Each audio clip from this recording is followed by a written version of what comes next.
Hello friends, welcome to our channel కథా కరకాన. ఈరోజు నేను చెప్పబోయే మూవీ రివ్యూ తేజ సజ్జా నటించిన మిరాయ్. ఈ మూవీ అయితే నాకు చాలా బాగా నచ్చింది అండ్ నేనైతే ఈ మూవీని మీ పిల్లల్ని కంపల్సరీ తీసుకెళ్లాలని రికమెండ్ అయితే చేస్తున్నాను. ఎందుకంటే ఈ మూవీ చిన్నపిల్లలకి చాలా బాగా నచ్చుతుంది అండ్ అందులోని ఇతిహాసాల గురించి కూడా, పురాణాల గురించి కూడా కొంచెం వాళ్ళకి నాలెడ్జ్ అనేది వస్తుంది. అండ్ ఈ మూవీలో నాకు బాగా నచ్చిన కాన్సెప్ట్ ఏంటంటే విఎఫ్ఎక్స్ అనమాట.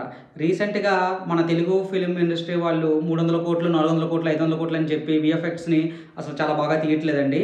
కానీ ఈ మూవీ బడ్జెట్ అయితే చాలా తక్కువ అయింది, నాకు తెలిసి 30 crores అయింది. అంత బడ్జెట్లో కూడా విఎఫ్ఎక్స్ అయితే నెక్స్ట్ లెవెల్లో తీశారు. అలానే సీజీ వర్క్ కూడా చాలా బాగా చూపించారు ఈ మూవీలో. నాకు అదైతే చాలా బాగా నచ్చింది. అండ్ ఈ రీసెంట్గా మనం అందరం ఎప్పుడు మలయాళ సినిమాల గురించి చాలా పొగుడుతుంటాము. రీసెంట్గా నేను కొత్త లోకాన్ని చూశాను, అది కూడా 27 crores బడ్జెట్లో తీశారు.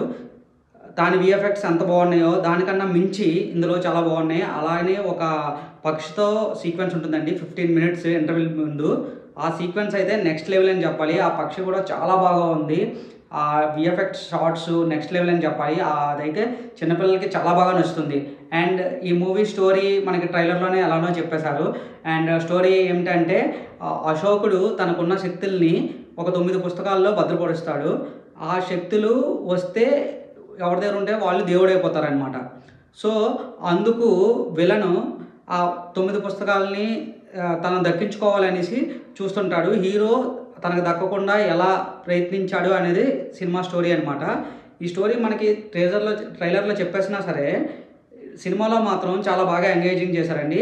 అక్కడక్కడ సెకండ్ హాఫ్ స్టార్టింగ్లో కొంతమందికి ల్యాగ్ అని అనిపించవచ్చు. నాకైతే స్టోరీకి నేను బాగా కనెక్ట్ అయ్యాను కాబట్టి నాకైతే ల్యాగ్ అలాంటివి ఏమి అనిపించలేదు. మీకైతే కొంచెం డిస్కనెక్ట్ అయితే నేను చెప్పలేను, కానీ నా ఒపీనియన్ పరంగా ఏంటంటే నాకైతే ల్యాగ్ ఏమి అనిపించలేదు. First 20 to 15 minutes story building కోసమే ఉంటుంది, అది నాకు చాలా బాగా నచ్చింది. అండ్ ఇంటర్వెల్ సీన్, క్లైమాక్స్ అయితే లాస్ట్ 20 minutes శ్రీరాముడు రెఫరెన్స్ అయితే నెక్స్ట్ లెవెల్లో ఉంటుంది. అండ్ చిన్న చిన్న డీటెయిల్స్ ఉంటాయండి. ఒక షాట్లో రాయి దగ్గర శ్రీరాముడి బొమ్మ చూపిస్తారు, ఇంకో షాట్లో బ్యాక్గ్రౌండ్లో చిన్న శ్రీరాముడి బొమ్మ ఉంటుంది. అవన్నీ చాలా డీటెయిల్గా మనం చూడాలి. సినిమాటోగ్రఫీ నెక్స్ట్ లెవెల్ అనమాట.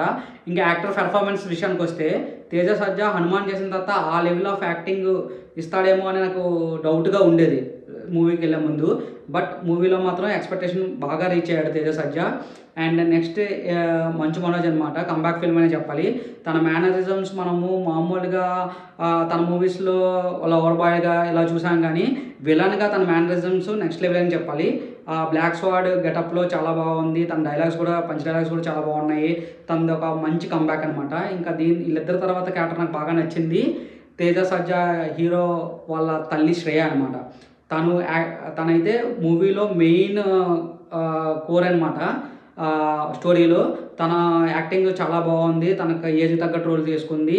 అండ్ తను కూడా తన యాక్టింగ్ పర్ఫార్మెన్స్, ఇంకా హీరోయిన్ నాయక్ అయితే తను ఓకే తనకున్న క్యారెక్టర్ని ఓకేగా చేసింది. తనకు ఎక్కువ ప్రెజెన్స్ ఉన్నా సరే ఓకేగా ఉంది. అండ్ మెయిన్ ఏంటంటే ఎక్కడా కూడా అన్నెసరీగా పాటలు పెట్టలేదు. వైబుంది సాంగ్ మనకి రిలీజ్ చేశారు, కానీ మూవీలో అయితే ఎక్కడా పెట్టడానికి ప్లేస్ లేదు. ఒకవేళ పెట్టినా అది డిస్కనెక్టెడ్గా అనిపిస్తుంది. ఇంకా జాతిబాబు కూడా తనకి ఇచ్చిన రోల్ని చాలా బాగా చేశారండి. తన యాక్టింగ్ కూడా నాకు చాలా బాగా నచ్చింది. తనది కూడా మంచి రోల్ అని. ఇంకా మెయిన్ డైరెక్టర్ విషయం కార్తిక్ ఘట్టంనేని, ఈయన ఈగల్ మూవీ తీశాడనమాట. ఈగల్లో మనకి స్టోరీ కొంచెం ల్యాగ్ అనిపించింది, కానీ సినిమాటోగ్రఫీ వైజ్, ఫైట్స్ వైజ్ చాలా బాగా తీశాడు. ఇందులో స్టోరీ కూడా ఈ మూవీకి కరెక్ట్గా కుదిరిందనమాట. సో తను చాలా బాగా తీశాడనమాట. నాకు మెయిన్ కెమెరా వర్క్ చూస్తే చాలా బాగా నచ్చింది. ఆయనే దీనికి కూడా కెమెరామ్యాన్. అండ్ స్టోరీ, డైలాగ్స్ కూడా రాశారు. ఇంకా మ్యూజిక్ డైరెక్టర్ గౌదా హరి, ఆయన అయితే నెక్స్ట్ లెవెల్ అని చెప్పాలి. హనుమాన్ తర్వాత లాస్ట్లో శ్రీరాముడికి ఇస్తారండి బ్యాక్గ్రౌండ్ బీజిఎం 20 minutes. అదైతే నాకు గూస్ బంప్స్ తెప్పించింది. నెక్స్ట్ లెవెల్ అని చెప్పాలి. ఆయన కూడా బీజిఎం అక్కడక్కడ సీన్స్ చాలా బాగా ఇచ్చాడనమాట. తను కూడా నెక్స్ట్ లెవెల్గా వర్క్ చేశారు. నేను మెయిన్గా రికమెండ్ చేసేదంటే ఈ సినిమాని పిల్లల్ని తీసుకెళ్ళండి. వాళ్ళు చూస్తారు, ఎంజాయ్ చేస్తారు. అలానే మన పురాణ ఇతిహాసాల గురించి కొంచెం తెలుస్తుంది. పెద్దవాళ్ళు కూడా వెళ్ళొచ్చు, ఫ్యామిలీ అందరూ చూడొచ్చు. చాలా బాగుంది ఈ మూవీ. సో ప్లీజ్ ఈ రివ్యూ కానీ మీకు నచ్చినట్టయితే ప్లీజ్ సబ్స్క్రైబ్ అవర్ ఛానల్ కథా కరకాన. లైక్ చేయండి, షేర్ చేయండి, తప్పకుండా కొంచెం ఎంకరేజ్ కూడా చేయండి.